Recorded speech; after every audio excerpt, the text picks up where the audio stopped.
this meeting of the Alexandra Board of Commissioners to order. It is February 3rd, 2020 at 6 p.m. Tonight, the invocation will be led by Vice Chairman Larry Yoder, and the Pledge of Allegiance will be led by Commissioner Ronnie Reese. If you would, I'll please stand. Let's pray. Our kind and most gracious Father, we come before you this evening to ask your blessings upon the folks that are represented here. We ask that you give your grace and mercy to each and every one. We ask that you lead, guide, and direct us as we try to make the decisions that are best for Alexandra County and the citizens thereof. Lord, we ask that you be with those people who have been affected by the flu, those people who have been affected by this virus. Be with them and bring their healing power upon them. We'd ask that you'd be with our law enforcement, our emergency personnel, and those military personnel especially serving abroad. We'd ask your blessings upon each and every one represented. Take them home safely. Look after them and guide them and direct them. In his name we ask. Amen. Amen. Attention, salute, pledge. I pledge allegiance to the flag of the United States of America and to the republic for which it stands, one nation, under God, indivisible, with liberty and justice for all. That sounded good, didn't it? Yeah.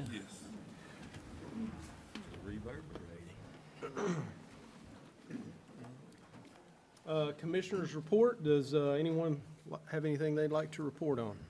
Mr. Chairman, I attended the Transportation Committee meeting in Hickory last Thursday, and the transportation, of course, to talk about there's still not much money out there to take care of the roads and the things that need to be taken care of because of the things that's affected the eastern part of the state from the hurricane funds. However, in speaking with our District 12 representative, Lyle Down is still on schedule to be fixed by the spring. And that's the very best answer I could get from anybody with DOT at that time. So just as an update, it looks like the spring of the year before Lyle Dam will be fixed, and they still have a road over in Catawba County they haven't fixed yet, and some others in other districts, but mostly in our area, it was just the two highways in Alexandra and Catawba County. Okay. Thank you, Mr. Yoder. Is anyone else? Yeah, Mr. Chairman, I was fortunate to be able to go to the Bethlehem Business Association meeting, and it's a really good meeting, and it piggybacked off of our last meeting, actually, because we talked about sidewalks and bike paths and you know, what the desire was there, and actually, the gentleman from the COG is going to be at the next meeting there to go over that same information with the folks in Bethlehem. So it was a very productive meeting. Certainly think that we're all an understanding of sort of the wishes in that project now. Or at least I feel a whole lot better about the bike path and the multi-purpose lanes and all the things that was discussed that night. Also was fortunate to be able to go to the Veterans Services meeting here just the other day, and there is a very concentrated effort to get the contact information for all veterans in the county, and currently, unless they are a member of one of the organizations, they really don't know and feel like there's a whole lot of veterans in the county that are not served or underserved or maybe don't even want to be served but would like to get a list of them all. So, you know, getting those names into Jerry would be great. Also, in our packet, the VetCom sent us a letter thanking for the donation, but also discussing the flagpole at county offices. I think that certainly is a worthy endeavor, or something that we can talk about at some point in time. And then lastly, at the library board meeting, it was really exciting that the passion from the main branch, the Bethlehem branch, Stony Point branch, that goes into our library services and serving our community through the library. And I just think it would be, I don't know how long it's been since, you know, people have learned to look through an encyclopedia or to, you know, find information in a book. But it's good to know that we have some very, very passionate people working with a lot of folks that come in and still work in print. And who knows, one of these days that electronic piece could be a problem for us, and we definitely need to have our print and people who can make sense out of it as well. So thanks to all the folks at the libraries for their hard work. Anyone else? I do want to make a point to mention, I see a lot of veterans out in the crowd today, so I do want to bring attention to that, and thank you very much for coming out. And also, if it wasn't for our veterans, we wouldn't be having a meeting like we are today. Amen. Okay. I'll mention one thing, just, if you haven't had your flu shot, go get your flu shot. I'm recovering from the flu, so, my son and I both got it at the same time. It was not, we had both had our flu shots, so it was not that bad, and we recovered quickly, but, get your flu shot. So if you do get it, it, at least won't be that bad. The agenda's before you. Do we have any additions or deletions? Any changes? Move to approve the agenda as is. Second. Got a motion and a second. Any discussion? All those in favor signify by raising your right hand. Motion passes unanimously. First item on the agenda is public comment, and we do have 2 people signed up. I'm going to just really skip through here. Just want to say a couple things.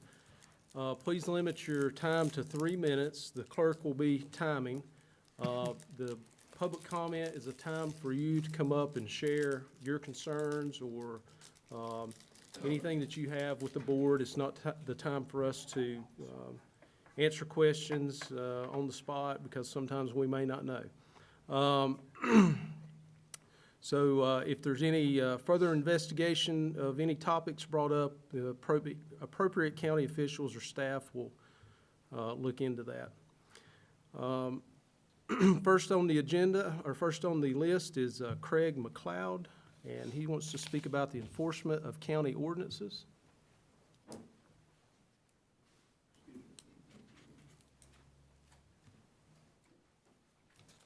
If you'll just come up to the speaker there.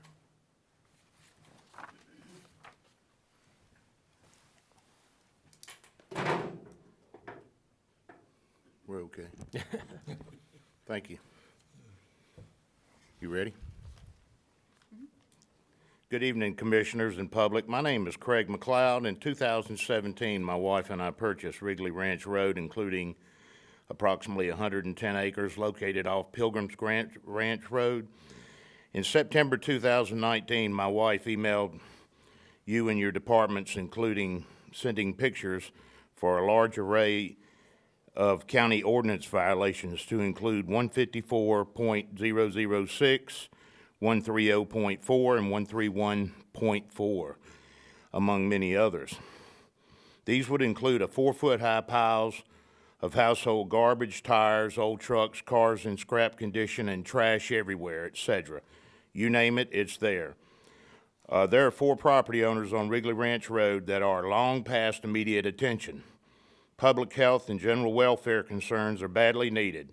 Some of these residents have tried intimidation, threatening, and also use of a firearm. We had our property surveyed and fenced, including a clear and concise 30-foot right-of-way of Wrigley Ranch Road. We hired a local attorney and sent out a letter to the property owners ordering them to remove old cars, trucks, junks, outbuilding off of our property in 2017. We plan on building and developing this property. I have already invested over $500,000 there, with plans of spending at least $1.5 million more. The McLeods received a letter last September outlining the plan of the action from the county. A letter sent to property owners, 30 days to correct, reinspection at that time, additional 10 days to comply, then to the commissioners to vote on cleaning up the violations, lien on the property for county expenses. An email from the planning development department states that all has fallen through the cracks with the county. Also lacks of funds to enforce ordinances.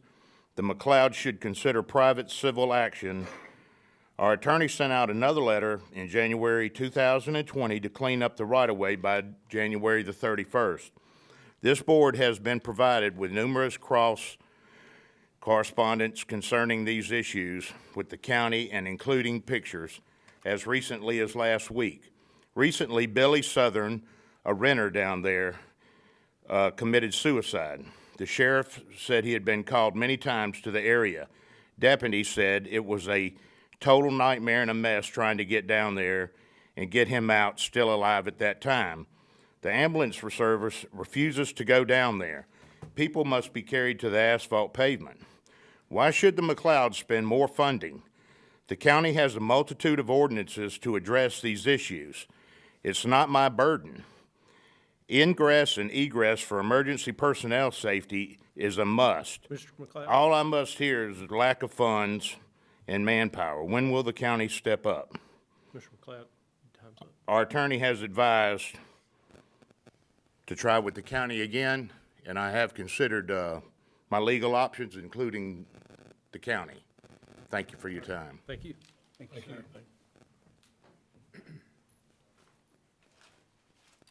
Next, we have Bill Rocap, and he is speaking on the Constitution.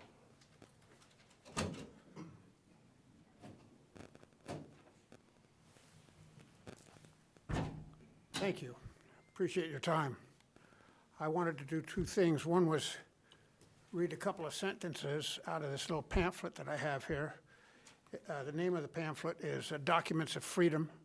It has a copy of the Declaration of Independence and the Constitution of the United States and George Washington's farewell address. It's the farewell address that I'd care to read a couple of sentences to you from with your indulgence.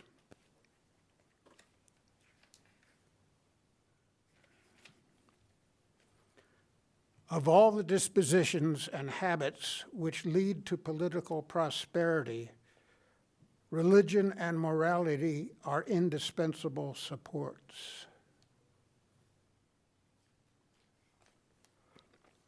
Let us with caution indulge the supposition that morality can be maintained without religion. Reason and experience both forbid us to expect that national morality can prevail in exclusion of religious principle. As our founding father noting his experience there. The other item that I wanted to address was I very much appreciate these sentiments being put on the back of the sheriff's car. In God we trust. It's important to me. And I had a suggestion, and that is if it's part of our Constitution, if it's part of our sheriffs, and would it not be a good idea to put the same sentiment on the back of every school bus so that our school children would help to get the message what America is about? Thank you. All right. Thank you for your time.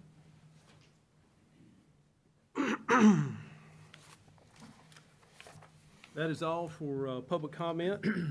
We're going to go on to item number 2, which is a public hearing, a rezoning case 20-1, Daryl Morgan. I call on John Pilkington, who's the Director of Planning and Development. Thank you, Mr. Chairman, and good evening to the board. Tonight you have a public hearing on rezoning case 20-1. The applicant and the property owner are the same, Mr. Daryl Morgan. He's requesting his property be rezoned from RA20 residential agricultural to highway commercial. He proposes doing automobile sales on the property. The property is located at 5195 NC Highway 16 South in Taylorsville. It's directly across the road from the Millersville Baptist Church. Land uses within 100 feet to the north are residential and commercial. To the south are commercial, to the east are commercial, and to the west are residential. Those zoning districts to the north are highway commercial and RA20, highway commercial to the south, highway commercial to the east, and RA20 to the west. As noted in your packet, this property consists of approximately 1.12 acres. As noted in the 2008 comprehensive plan, it identified this area as designated for commercial use. So rezoning this property would be consistent with the adopted goals and policies in the plan. And of course, with the Highway 16 corridor being considered a commercial corridor, the long-term growth pattern would suggest that Highway 16 South would develop as a commercial corridor. The Planning and Zoning Commission met on January 2nd of 2020. They were unanimous in their recommendation of approval of this rezoning request. Based on the fact that the request is consistent with the future land use map in the 2008 comprehensive plan and consistent with the goals and policies adopted in the plan, and that the request would not negatively impact the surrounding with regards to commercial development. I mean, if you have any questions, I'll be happy to try to answer them. Yes, sir. Certainly no problem with the proposal, just kind of curious, the little triangular piece, that kind of goes down the hill there, is that going to be rezoned also? That was not included in the So just request. up Yeah. the top of the hill? Specific, the application just specifies that one single piece of property. And actually, today, Commissioner Pill, when I was creating the map for the PowerPoint, I noticed that too. I thought, we probably ought Kind to of odd consider that that doing wouldn't Yeah. be part of it, that's what I was Right. thinking. But it may be something that the commission could just consider doing as a staff rezoning. Mr. Chair. Jim, we need to open a public hearing to remove. Mr. Chairman, I make a motion, we have this to a public hearing at this time. Okay, your second? Second. Any discussion? All those in favor signify by raising your right hand. Motion passes unanimously. Yeah, we forgot to open the public hearing, so. Sorry. My fault. Anybody else have any questions? Would anybody from the audience like to speak about the rezoning request?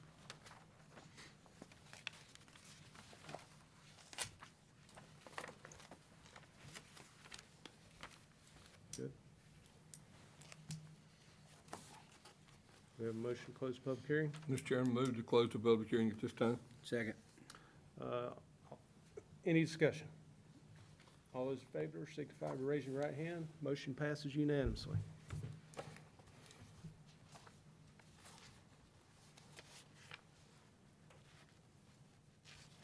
I do have one question. Yes, sir. So if this is rezoned to highway commercial from residential, and later the auto sales falls through and they decide to sell, isn't there a house up there?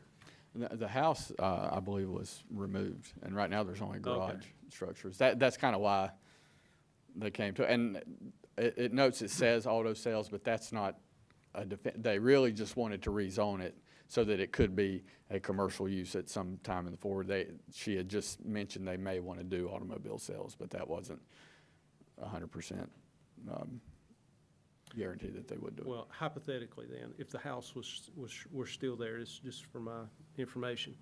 If the house were still there and they decide to sell it as a residential house, do you have to get it rezoned back to residential, or can you leave As it? long as the house were occupied as a residential structure, they could rezone it to highway commercial and continue to use it as a residential structure, so long as they continue to advertise it for sale as a residence.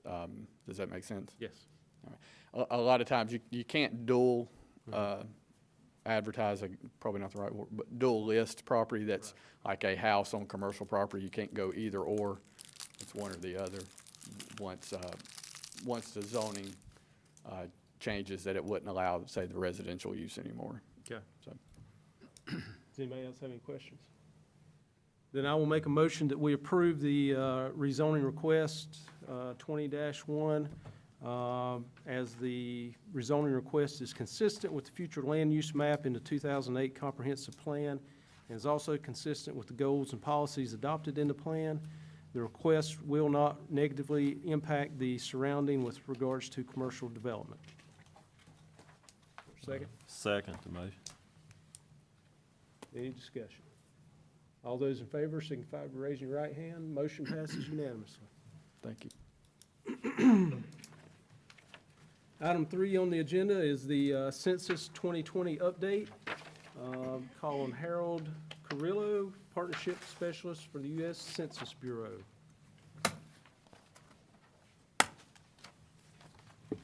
Good evening, Mr. Chairman, Good evening. members of the board, and ladies and gentlemen of Alexandra County.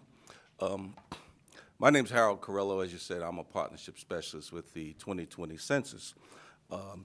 I tell you, it's warmer up here in Alexandra County than it is in Mecklenburg County today, so I think that groundhog was right after all. But like an old Baptist preacher, I feel like tonight I bring you good news because it's time for census. Of course, you know, the census comes around every 10 years, and I was at a school the other day and just kind of giving some background. And a lot of people don't realize that the census is fitting on your agenda there about the Constitution. The census is mandated in the Constitution. We've been doing the census since 1790, so this is not anything new. There are a few new aspects to it, and I'll touch on those in just a moment. But the census kind of affects us in a few simple ways. It affects how we're represented in Congress. In this state, we have, 13 members in Congress. So in the last census, we didn't move down, we didn't move up. Our friends to the south in South Carolina, they actually gained a seat. Our friends in Texas gained a couple of seats. Our friends in the Northeast, they lost seats. So it's very important that we have representation in Congress. Would you agree? Absolutely. So it's important that we're counted. As we like to say at the census, we want to count everyone once, only once, and in the right place. Secondly, it affects revenue. There are over $675 billion a year that will be distributed to states across the United States. That's over 10 years, so do the math. It's a heck of a large number that I can't do in my head, but if anyone cares to calculate it, you're welcome to it. It's a lot of bucks, okay? Some new things about the census. There looks like there may be a few people here who've done the census a time or two, I think, correct? This year, now pay attention, you'll be able to do the census on your iPhone, iPad, or any device with internet connection.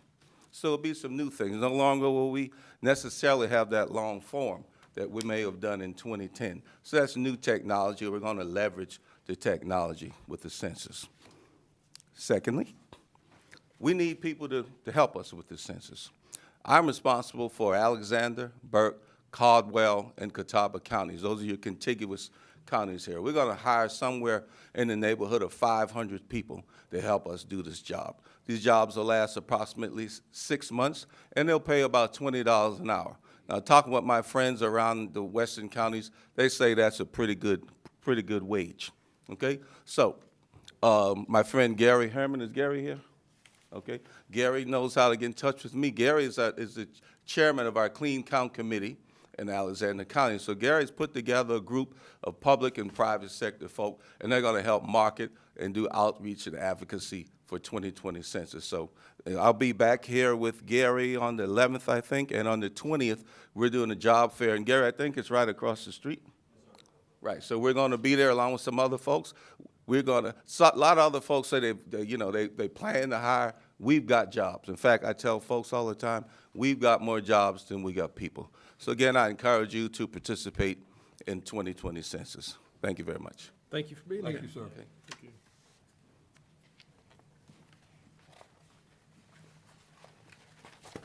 Item 4 on the agenda is a resolution to preserve and defend the constitutions of the United States and North Carolina, and a proclamation for a Second Amendment Protection County.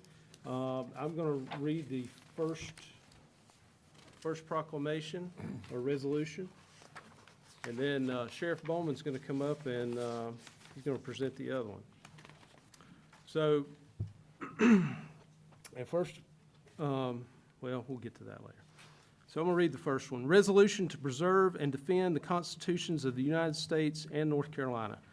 Whereas the Constitution of the United States is the supreme law of our nation, and whereas the Second Amendment of the United States Constitution states a well-regulated militia being necessary to the security of a free state, the right of the people to keep and bear arms shall not be infringed, and whereas the Article 1, Section 30 in North Carolina Constitution states a well-regulated militia being necessary to the security of a free state, the right of the people to keep and bear arms shall not be infringed. And whereas it is further recognized that the Second Amendment to the Constitution guarantees that individuals have the right to keep and bear arms in a manner that shall not be infringed, and whereas the Supreme Court of the United States has, through multiple rulings, upheld an individual's right to keep and bear arms when federal, state, and local laws have sought to restrict this right, and whereas the right to bear arms is a fundamental right for self-defense, the defense of others, including family members, the protection of individual liberty, and for the preservation of the United States and the Constitution. And whereas it is acknowledged that the right of individuals to keep and bear arms is under attack in the United States by elected officials from multiple levels of government, and whereas the illegal misuse of firearms is not a reason to infringe upon the constitutional rights of the law-abiding citizens of Alexandra County, and whereas the members of the Alexandra County Board of Commissioners have taken an oath to defend and uphold the constitutions of the United States and North Carolina, and whereas the Alexandra County Board of Commissioners wishes to express its deep and abiding commitment to protecting all constitutional rights of Alexandra County citizens and stands opposed to any law, regulation, or other act that would unconstitutionally infringe on the citizens' Second Amendment rights. Now therefore be it resolved that the Alexandra County Board of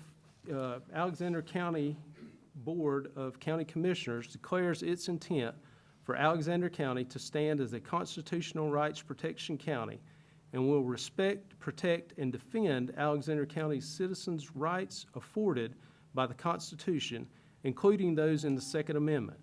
The board will oppose, within limits of the constitutions of the United States and North Carolina, any efforts to unconstitutionally restrict such rights and to use any and all such constitutional means at its disposal to protect the rights of its citizens to keep and bear arms. Be it further resolved that the Alexandra County Board of Commissioners implores the United States Congress and North Carolina Legislature to preserve, uphold, and protect the rights of all law-abiding citizens to keep and bear arms under the constitutions of the United States and North Carolina, and reject any provision, law, or regulation that may infringe, have the tendency to infringe, or place any additional burdens on those rights. Adopted this third day of February 2020. And I make a motion that we pass this resolution as written. Second. Got a motion and a second. Is there any discussion? Mr. Chairman, only thing I want to say about this is the fact that once we pass this resolution, I think we need to make absolutely positively sure that this resolution and the sheriff's resolution, that we make sure that we send those to all our representatives in North Carolina that represent us in North Carolina at the federal level, and that we stay on top of this thing and pay attention to the things that can go on. And I urge all of our citizens to pay attention to what's going on. As most of you know, if you've ever paid attention to the law in federal government or state government, sometimes those laws are written into things that you can't see, and you don't know about them until it's already in there and you didn't see the fine print. It's like reading a contract. If you don't pay attention to what's going on and look at some of the fine print, then it can slip by you, me, or anybody else. I think it's imperative that we look at those things and we pay attention to what our legislatures are doing both on the state and local and the federal level. And I think that's very important. And I just want to make sure that I added those comments to that to make sure that these resolutions are sent to our representatives and they understand how we, the citizens, feel about trying to change or the laws as it regards to the Constitution of the United States of America. Mr. Chairman, I agree with Mr. Yoder. And two, I thank each one for coming out tonight and showing your support. We're going to do our part. As Commissioner Yoder said, we'll send things to our senators and our legislators, representatives. And, what y'all done tonight, do the same thing. When you see that there's something going wrong, make a call, send an email, pass your voice and opinion. And it does matter. It does make a difference, and it does count. So, we're standing, with y'all tonight. I thank y'all for coming out. Mr. Chairman, I'd like to thank too, last month, Ms. Sherry Witherspoon, she read information about this. The sheriff had sent information about this, and we had pieces about this. And now to see the wonderful support in the audience tonight to uphold all these things that we found to be very important. And I think it's just a great thing to see our whole community united to say, hey, don't mess with us on these things. These are our rights and don't infringe upon them. And that's, makes me feel good. Mr. Chair, Yes, sir. I do agree with the other commissioners on this. However, I do think it's a shame that government entities throughout our nation has to resort to such resolutions or proclamations to uphold our constitutional rights as citizens. At no time in history have I ever found, and correct me if I'm wrong, that disarming citizens in a country has ever benefited the citizens as a whole. It's actually been the other way around. So I am totally in support for this, and our forefathers had some great insight. Amen. Great insight. They saw that government needed to be limited and withheld to some boundaries, and keeping a well-oiled militia in your own country would probably be the best way to do that.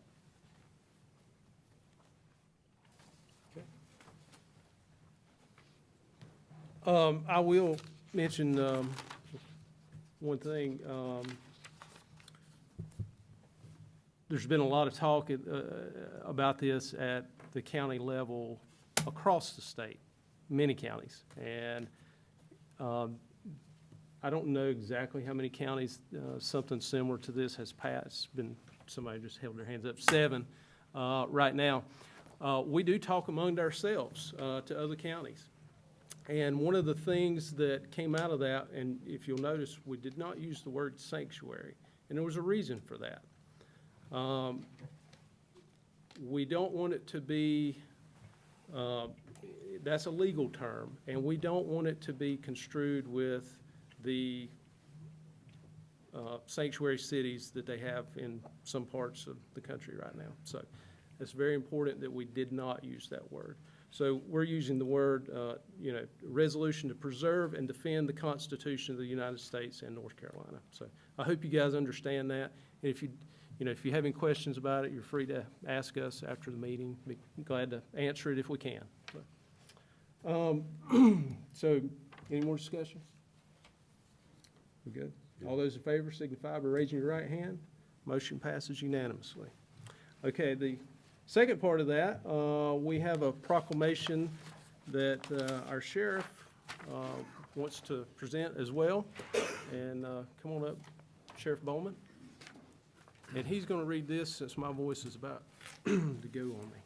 Well, first of all, I want to thank you for the opportunity to come in and share my views on this also. Other than being a law enforcement officer, I have guns at my house as a regular citizen also. And we've been working on this also for a few weeks now, and yours is about the same as what I've got. But I'd like to go ahead and read what I've got.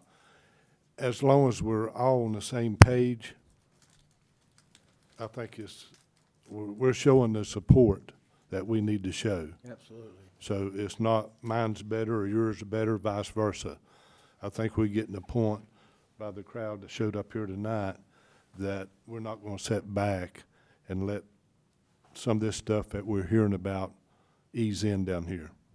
So the proclamation, the Second Amendment, whereas the Sheriff of Alexandra County, North Carolina, Chris Bowman, and the deputies of Alexandra County Sheriff's Office are sworn to protect and defend the Constitution of the United States, offers forth an action to ensure the Second Amendment constitutional rights of citizens of Alexandra County are protected. And whereas the Constitution of the United States is supreme law of our nation, and whereas the Second Amendment to to the Constitution of the United States, American states. A well-regulated militia being necessary to security of a free state, the right of people to keep and bear arms shall not be infringed. And whereas Article 1, Section 30 of the North Carolina Constitution reads, a well-regulated militia being necessary to the security of a free state, the right of the people to keep and bear arms shall not be infringed. And as standing armies in time of peace are dangerous to liberty, thou shalt not be maintained. And the military shall be kept under strict subordination to and governed by the civil power. Nothing herein shall justify the practice of carrying concealed weapons or prevent the General Assembly from enacting penal statutes against that practice. And whereas the Alexandra County Board of Commissioners is concerned about the passage of any bill or legislations which could be interpreted as infringing the rights of the citizens of Alexandra County to keep and bear arms, or which may unduly restrict their right to the same. And whereas the criminal misuse of firearms is not a reason to infringe the rights of law-abiding citizens of Alexandra County, and the Alexandra County Board of Commission wishes to express its deep commitment to all rights of all citizens of Alexandra County to keep and bear arms. And whereas the Alexandra County Board of Commissioners wishes to express opposition to any law that would unconstitutionally restrict the rights under the Second Amendment of the Constitution of the United States and under the North Carolina Constitution of Citizens of Alexandra County to keep and bear arms. Whereas the Alexandra County Board of Commission wishes to express its intent to stand as a county for Second Amendment rights and to oppose, within the limits of the Constitution of the United States and the state of North Carolina, any efforts to unconstitutionally restrict such rights and to use such legal means at its disposal to protect the rights of citizens to keep and bear arms. Now therefore, be it resolved by the Board of Commissioners of Alexandra County on behalf of Sheriff Chris Bowman and the Alexandra County Sheriff's Office that the Alexandra County Board of Commissioners hereby express its intent to uphold the Second Amendment rights of the citizens of Alexandra County and that public funds, resources, employees, buildings, or offices not be used to restrict Second Amendment rights or to aid or assist in the enforcement of unnecessary and unconstitutional restriction of the rights under the Second Amendment of the citizens of Alexandra County to keep and bear arms. And that the Board of Commissioners hereby declares Alexandra County, North Carolina as a Second Amendment, adopted this third day of November, 2020. And like I said, it's not that mine's better or y'all's better, as long as we're all on the same page, showing that we're not going to, again, sit back and let this ease into our county. Thank you, Sheriff. Thank you. Sheriff Bowman, thank you very much for where you stand with this. And as everybody in here knows, you and your guys are on the front of this, should anything ever happen, and we appreciate where you're at, and it's glad to be a resident of Alexandra County, North Carolina. Well, thank you. Good people. And again, thank you for the opportunity to express my view too. Well, that's what we wanted to show, that we're all on the same page on this. Yes, sir. So, I agree.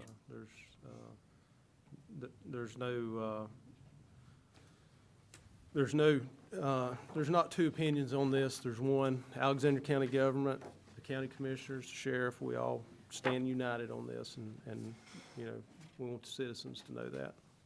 Okay. It's a great thing to be united That's right. for the right cause. Sure, you want to ask a question? Go ahead. Yes.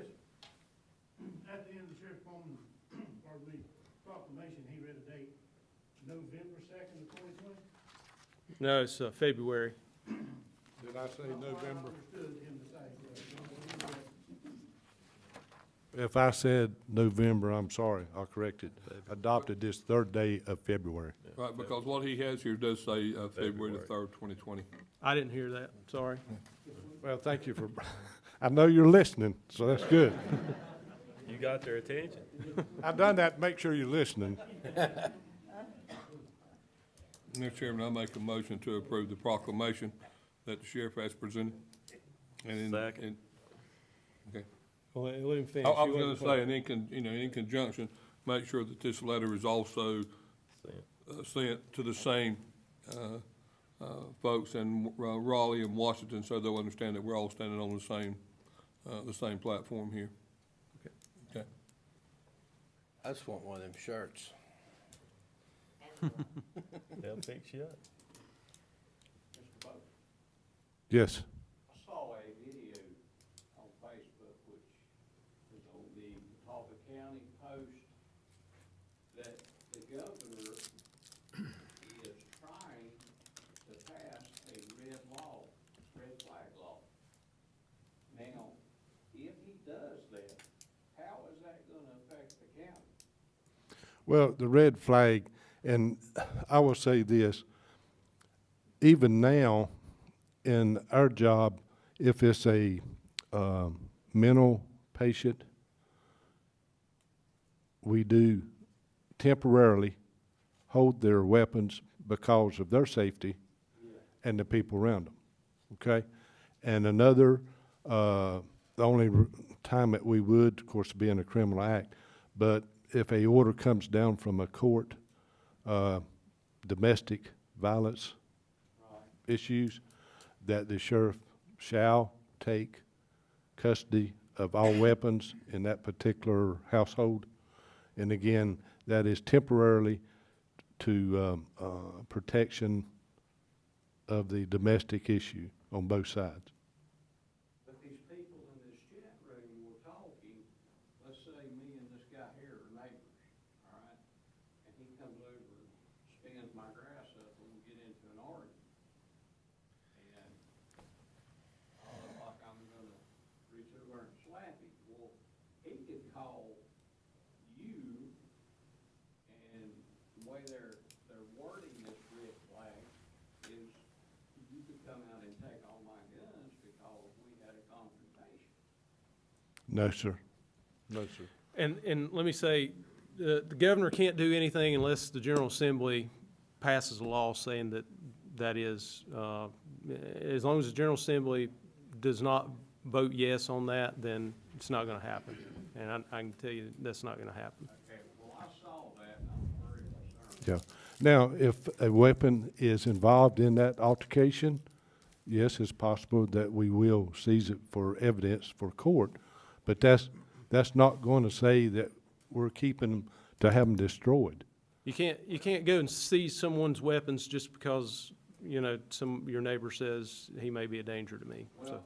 But listen, we can't have, we got a long meeting to go. We can't have the rest of all these. You're welcome to talk to the sheriff after the meeting or in the back or something, but Yeah.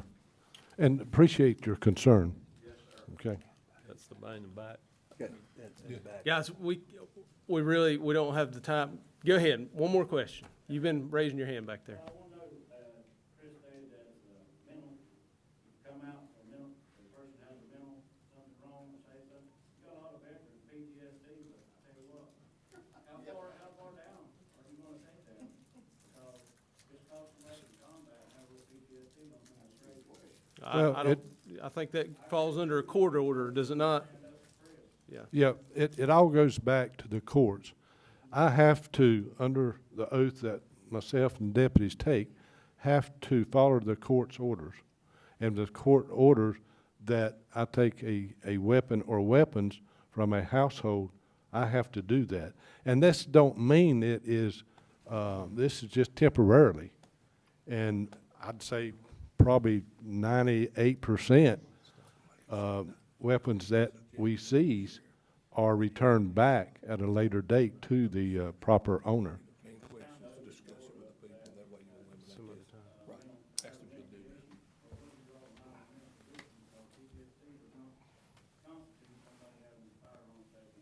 that. Right, and this goes back to 9 out of 10 times it's a court order for us to do it. Hey.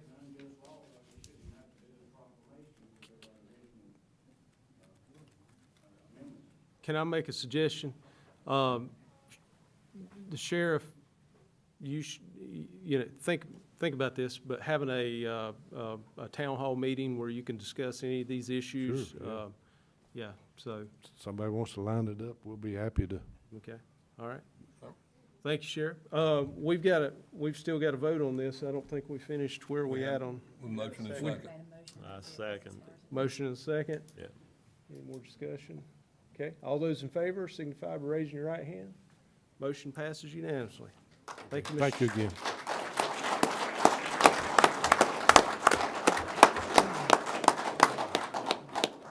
Good job.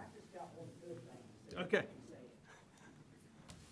I just wanted to thank you guys. I kept raising my hand and raising my hand. Too short or something. But I just wanted to thank you guys for standing up for our Second Amendment. Because myself and a lot of other guys in here, and ladies too, we fought for that. And we don't need that taken away from us. That's right. If we have to go overseas and fight, we need to fight for our country here on our land. Not having them come over here and us have to fight them on our land. So I wanted to tell you, thank you very much for upholding the Second Amendment. Thank you. It's our duty.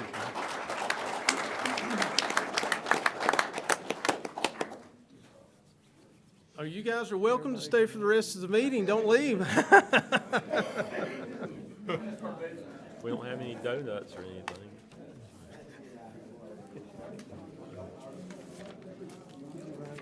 I'm gonna give everybody a minute to clear out. Yeah. Call Scotty's and make a bunch of apple pies. That's gonna clean the place out there, you know.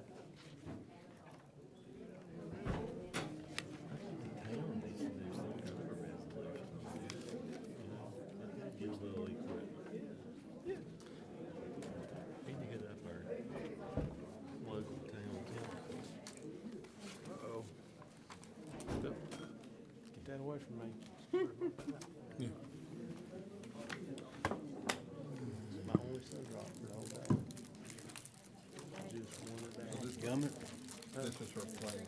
3 or 4. I made copies with all my questions. No, I left it in my office. Can you Remind me believe to that, give Larry? you that computer before I leave, Email please. you sent. All right, we're gonna go back.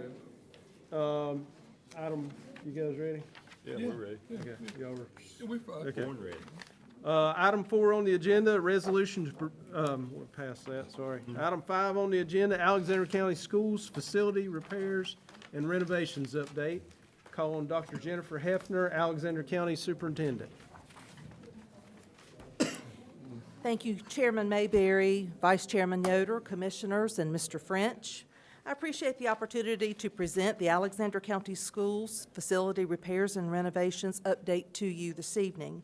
Before I get started with my presentation, I want the community and those watching to know that I am not here to request money for these capital repairs. This update is simply a professional courtesy to keep our commissioners informed of our current status in the school system. As an item of information about capital projects, we currently have the following estimated amounts of money available to us as of June 30th, 2020. And if you're thinking this is just February, the projections for the half-cent sales tax has already been provided to us by Jennifer Herman. In half-cent sales tax, we project that we will have $5,253,000 available to us. And in lottery funds, we anticipate $3,858,868 available. Again, this is for the community. These capital funds can only be spent on building repairs, renovations, and construction.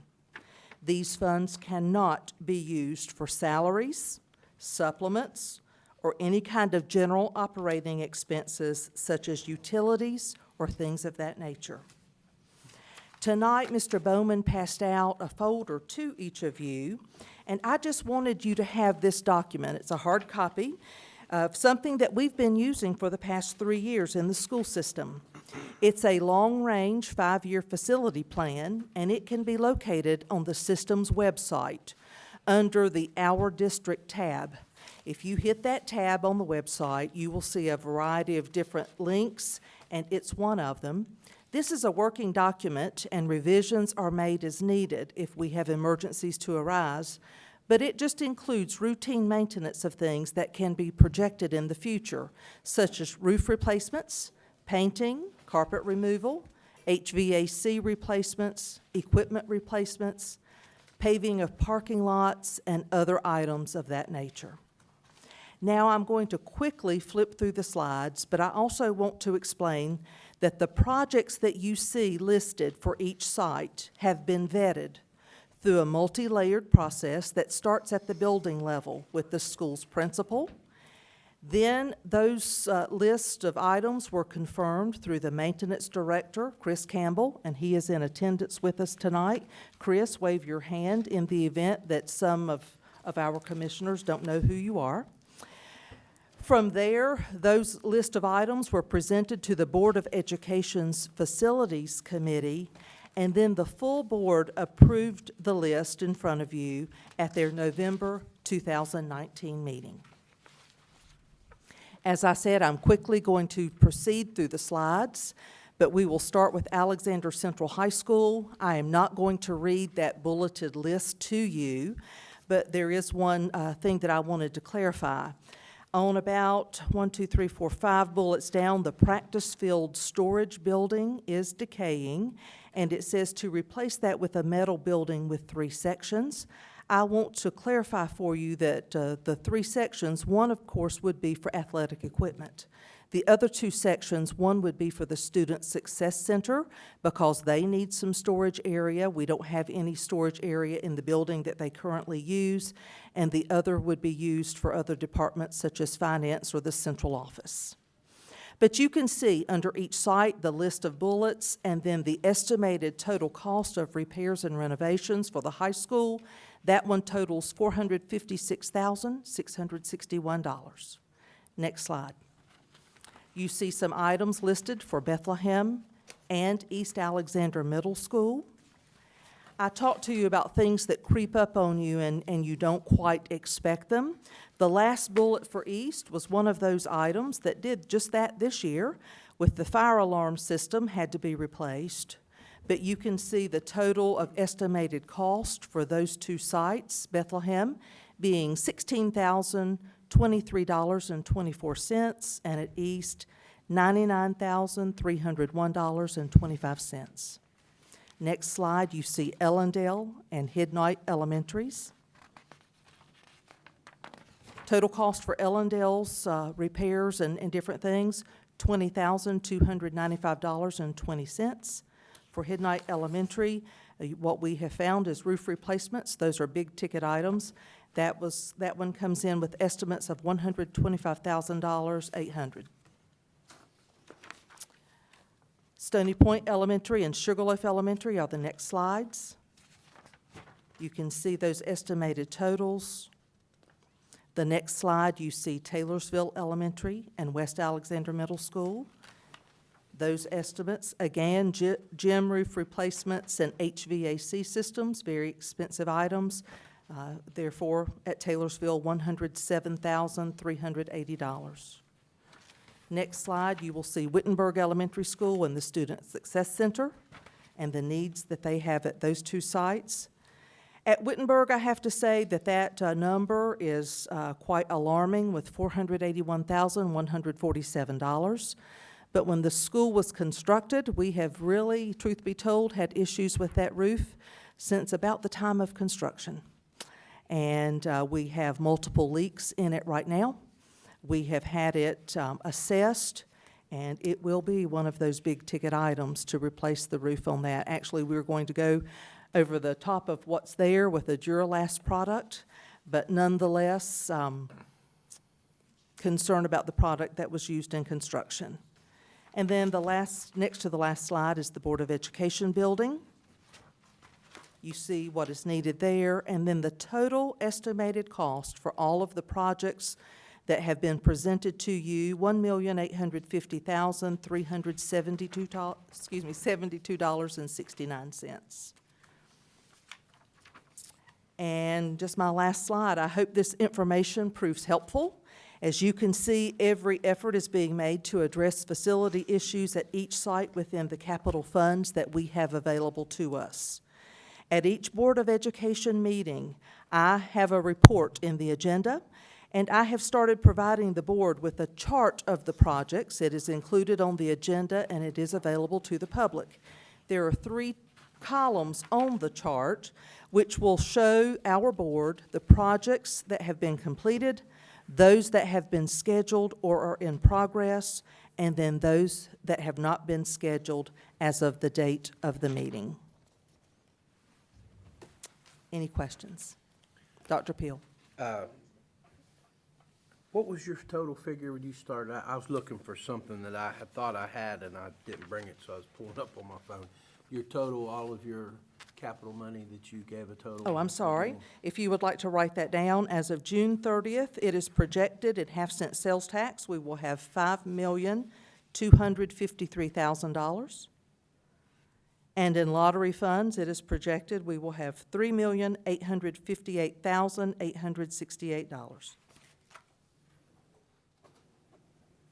And again, those monies can only be used for capital projects. Well, on the bright side, though, you're in good shape on your projects.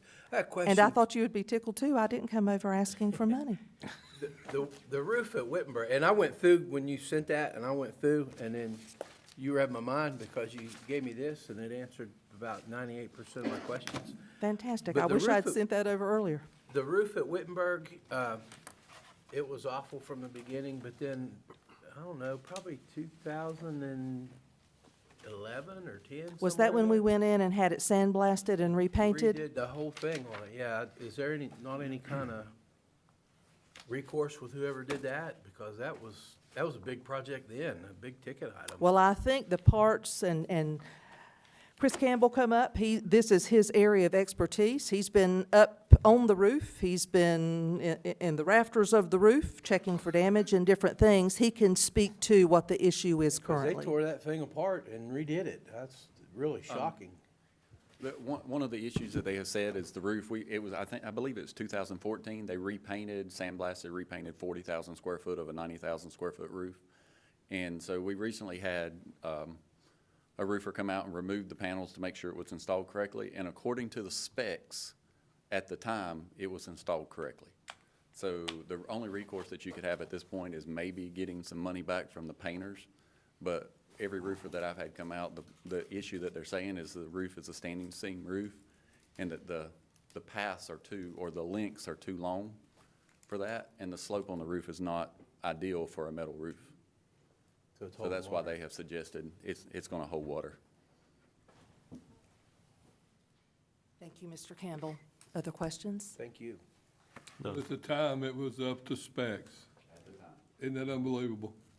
I mean, because ever since I can remember the school was built, all I've heard is people talk about the leaks there, so, it's not something that's popped right there that quick, so. It's been ongoing. And the old building out there where they store their equipment out there at the high school, at the athletic field, I remember when it was built, so, it's, Were it you served part of its that purpose. construction? I'm just kidding. Oh, no, I'm no, kidding. no, I'm no, kidding. no, I don't know how to hold a hammer, I don't know how. I'm kidding, but, no, but I just remember we did all that stuff back when Glenn Wilson was the coach and everything, so it served its purpose for what it was at that time, Sure. Sure. It really has. Roof specs too, Michael Nails out here in the audience, he could attest to it also. I see the guttering system at Ellendale. Who would have ever built a roof like that and then just dropped it like it did? That's a long overdue project too, so you got some good things in there. Yeah, good report, good Good job. information. Thank you. I really Thank appreciate you. that. And Not asking for any money yet, so we're good. Yeah. Make a note, in February, she didn't ask for any money. That's right.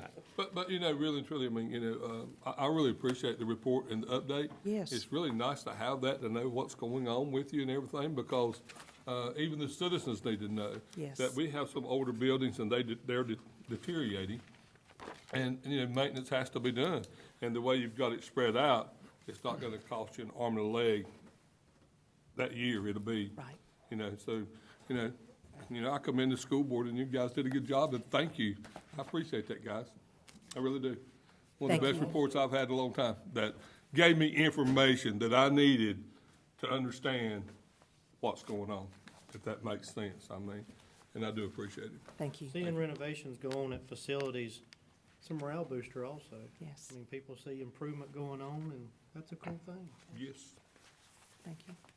All right, thank you. thank you. Thank you.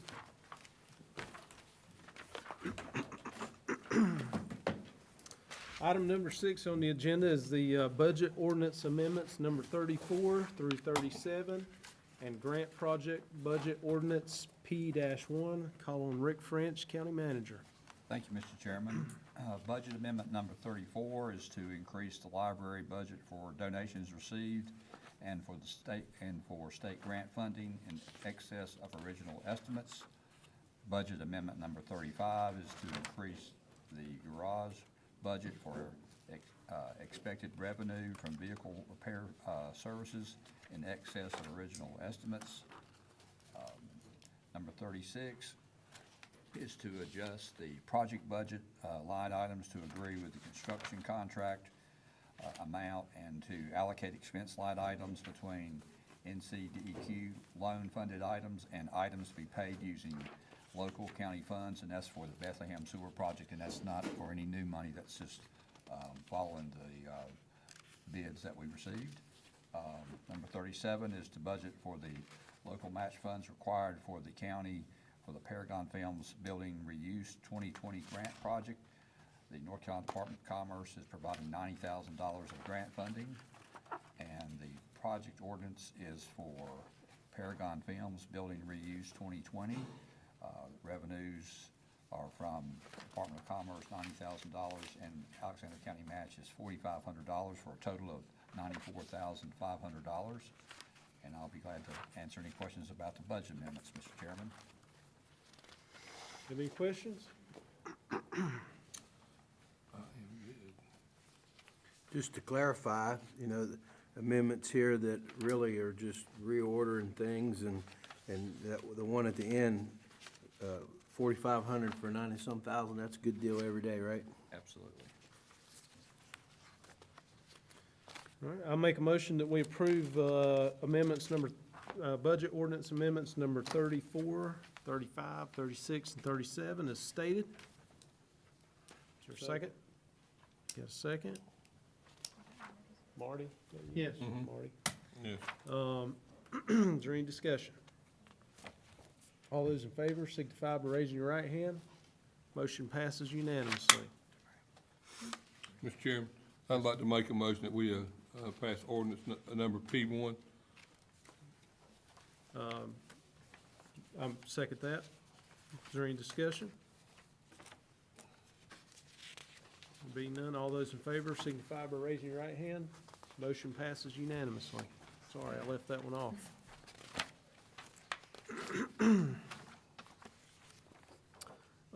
Item number 7 on the agenda is board appointments and reappointments. Call on Rick French, County Manager. Thank you, Mr. Chairman. The Library Board of Trustees reappoint Miranda Bergen for 3 years.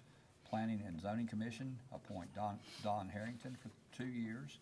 Equalization and Review Board reappoint Doug Ramsey, 1 year. David Odom, 1 year. Linda Barnett, 1 year. Bobby Norton, 1 year. And Donovan Douglas for 1 year. Make a motion that we approve appointments as presented by Mr. French. Second. Got a motion and a second. Is there any discussion? I will mention one thing. If you or anyone you know would like to serve on the board, there's always positions open. Just contact the Alexander County Administration, and they can give you more information. All right. All those in favor signify by raising your right hand. Motion passes unanimously. Number 8, County Manager Rick French. Thank you, Mr. Chairman. Just a couple of things to mention tonight. One, the Historic Preservation Committee will be meeting tomorrow at February 4th at the EDC Conference Room. Also, we'll have our monthly water project meeting with McGill, Buckeye, City of Hickory, and county staff, February 6th at the County Administration Building. Also, the county commissioners are going to participate in a tour and meeting with Piedmont Composites at 11 o'clock on February the 5th. And that's all I have. I have a few things for closed session, Mr. Chairman. Okay.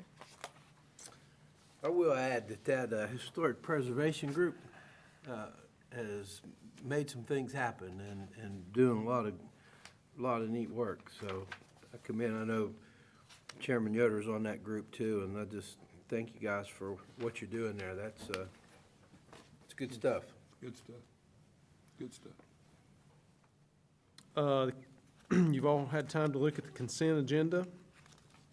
Is there any discussion, or do we have a motion?